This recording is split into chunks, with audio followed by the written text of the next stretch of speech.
Kembali dengan Edo dari GetNotes. Di video yang lalu kita sudah bahas kenapa BIM itu perlu CDE atau Common Data Environment. Sekarang kita lihat ya, ini adalah satu project dalam CDE-nya Autodesk, yaitu Autodesk Docs. Kita lihat ada nama projectnya di sini. Ini adalah file-filenya, folder-folder yang nanti akan berisikan file. Nah, di sini kita lihat ada WIP atau Work in Progress, nanti ada Forbit.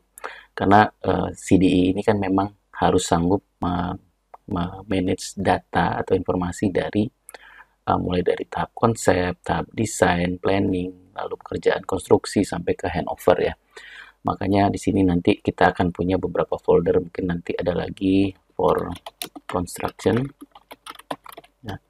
Atau nanti mungkin dalam WIP ini kita mungkin juga ada folder untuk MEP.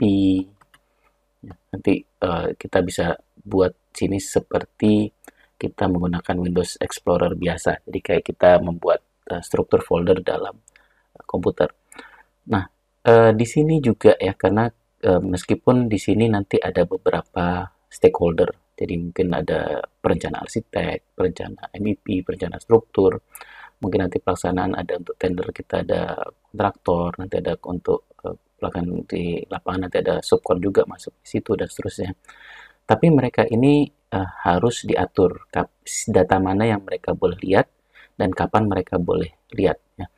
Jadi misalnya kayak untuk tahap perencanaan, si arsitek ini dia hanya boleh lihat datanya arsitek sampai dia akhirnya di-share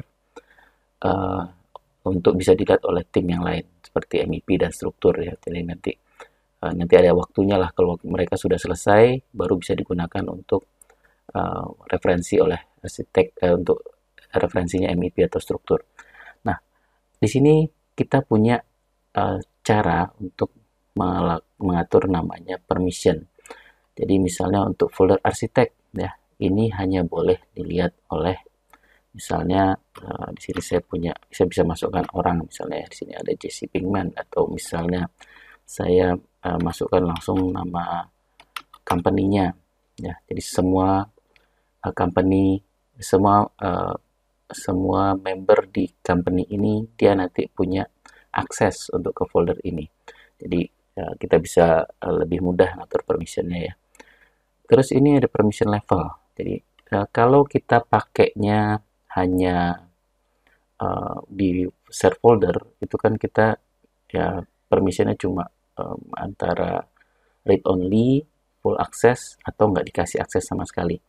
Nah, di sini dia bisa view tanpa dia bisa download filenya. Ini ada bisa view dan dia juga bisa download. Ini ada untuk create, terus sampai dia ke upload, edit, dan seterusnya.